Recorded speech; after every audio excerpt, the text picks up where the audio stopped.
बताएंगे जी आज क्या प्रोग्राम रखा गया है यहाँ पे जो आज हमारे धर्म का सबसे बड़ा महान पर्व संवत्सरी मनाया जा रहा है और संवत्सरी के इतिहास के बारे में मैं आप सबको बताऊंगी कि इस संवत्सरी का प्रारंभ कब से हुआ, या इसको कई लोग पर्युषण के रूप में भी कह देते हैं।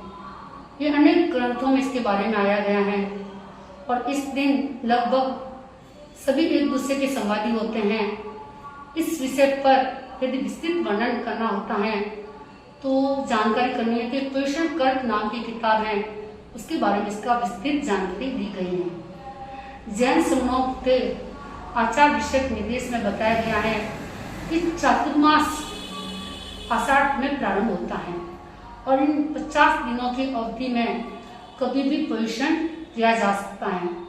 यदि स्थान की अनुकूलता नहीं मिलती है तो श्रावणवदी एकम से उपयुक्त वसति की खोज की जाती है और अनुकूलता के अनुसार पर्व तिथियों के दिन पर्युषण किया जाता है, किंतु अपर्व तिथियों में इसको नहीं किया जाता है।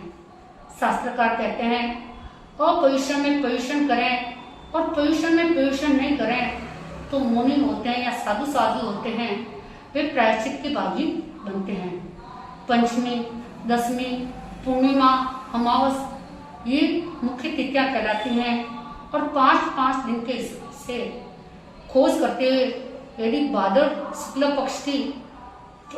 पक्ष प्रारंभ हो जाता है और पंचमी का लंघन साधु साधु को नहीं करना होता है। जहाँ भी स्थान मिले, जैसा स्थान मिले, वहां पर सभी साधु साधुओं को पर्युषण पर्व मनाना होता है, भले वृक्ष का भूमितल सुलभ हो या न हो। अब कई बार साधु साधुओं को स्थान की प्रतिकूलताएं भी पहले प्रतिकूलताएं बहुत मिलती थी, तो प्रश्न होता है कि पंचमी का लंघन क्यों नहीं करना चाहिए, इसके पीछे क्या तात्पर्य है। तो इसका उत्तर स्पष्ट है कि पंचमी से पूर्व पर्युषण मनाने के लिए निम्न बाधाएं हो तो न मनाएं, जैसे वर्षा के कारण रास्ते बंद हो, या वर्षा के समय जाने पर घरों में लीता पोता हुआ हो, लेप नहीं सूखा हो, कहीं नई बाड़े लगाई गई हो, या आंगन समताल ठीक न किया हुआ हो, घरों में धूप आदि से सुगंधित किया हो, पानी निकालने की नई नालियां बनाई हो, मकानों को जीव जंतु रहित बनाया गया हो। और वर्षावास 3 प्रकार से मनाया जाता है। जगन्य 70 दिन यानी भाद्र पंचमी से कार्तिक तक, मध्यम वर्षावास 4 मास का होता है जो सावन से कार्तिक मास तक होता है, और उत्कृष्ट वर्षावास 6 मास का होता है जो आषाढ़ से मिक्सर तक होता है। अब कैसे करें संवत्सरी की आराधना। पंचमी के दिन अर्थात संवत्सरी के दिन जैन श्रवण 3 कार्यों को नहीं करें, क्योंकि उन 3 कार्यों उस दिन की आराधना के विपरीत होते हैं, अतः उनका प्रायश्चित करने का निश्चित सूत्र में उल्लेख बताया गया है।